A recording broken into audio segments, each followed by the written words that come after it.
এই বাংলাদেশের ভারতের কোনো ঠাঁই নাই। আমরা স্পষ্টভাবে ছাত্র জনতা বলে দিতে চাই, আমরা কিন্তু ভারতকে ভয় পাই না। ভারত প্রতিনিয়ত বলে আছে যে ভারত আমাদের বন্ধু রাষ্ট্র।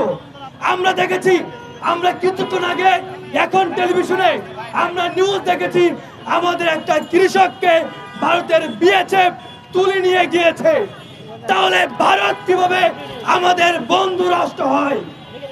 ভারত, আমরা দেখছি ভারতের কিছু মলমপাটি গণমাধ্যম তারা বলে আছে তারা নাকি আমাদের বাংলাদেশকে খাওয়াই পুরাই নাকি এতদিন দেখেছে, আমাদের মুক্তিযুদ্ধের সময় নাকি তারা সহযোগিতা করেছে। তারা আমাদের মুক্তিযুদ্ধের সময় যে সহযোগিতা করেছে, এই সহযোগিতার পেছনে সবচেয়ে বড় স্বার্থ ছিল ভারতের। তারা দেখছে পাকিস্তানকে যদি ডিভাইড করা যায়, দুই ভাগে ভাগ করা যায়, তাহলে ভারত এই এশিয়া মহাদেশকে, এই পূর্ব পাকিস্তান এবং পশ্চিম পাকিস্তানকে শাসন করতে পারবে। সেই ষড়যন্ত্র করে কিন্তু ভারত আমাদেরকে সহযোগিতা করেছে। স্বাধীনতার পর থেকেই ভারত আমাদেরকে বন্ধু রাষ্ট্র বলে বলে তারা আমাদেরকে একবারে বাংলাদেশকে ধ্বংস করার পায়তারা করেছে। ভারত আজকে আমাদের অভ্যন্তরীণ বিষয় না গুলাই, আমাদের এই রক্তের বিনিময়ে যে বাংলাদেশ স্বাধীন হয়েছে, সেই বাংলাদেশে ভারত কেন আমাদের অভ্যন্তরীণ বিষয়ে না গুলাবে? আমরা কি ভারতকে ডাক দিয়েছি যে আসুন আপনি আমাদেরকে রাজনৈতিক বিষয়ে, এই বিষয়ে সেই বিষয়ে আপনার নাক গুলান? যে কোনো বিষয়ে ভারত আমাদের নাক গুলায়। আজকে আমরা স্পষ্টভাবে বলে দিতে চাই, আমরা জুলাই আগস্টে গণঅভ্যুত্থানের পরে যে প্রাচীন স্বৈরাচার শেখ হাসিনা পালিয়েছে, এই পালানোর যা জায়গা দিয়েছে কে? দিল্লি দিয়েছে, মোদী সরকার দিয়েছে।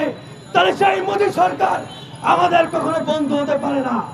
বন্ধু হতে গেলে দেশের বন্ধু হতে হবে, দেশের জনগণের বন্ধু হতে হবে, কোন রাজনৈতিক দলের বন্ধু হতে পারবে না। আমরা দেখেছি গত দুদিন আগে আগরতলায় আমাদের যে হাই কমিশনার ছিল বাংলাদেশের, সেই হাই কমিশনারের অফিসে ভাঙচুর করেছে।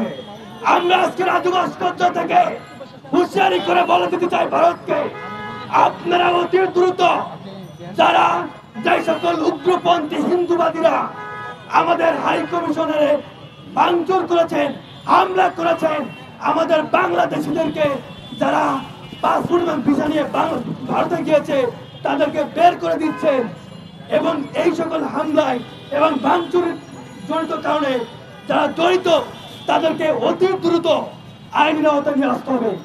যদি আপনারা এই হাই কমিশনের ভাঙচুরে যে সকল উগ্রপন্থীরা জড়িত তাদেরকে যদি আইনের আওতায় না নিয়ে আসেন, আমাদের বাংলাদেশের যে গুলশনে ভারতের এম্বাসি রয়েছে, আমরা এম্বাসি কিন্তু ঘেরাও করব।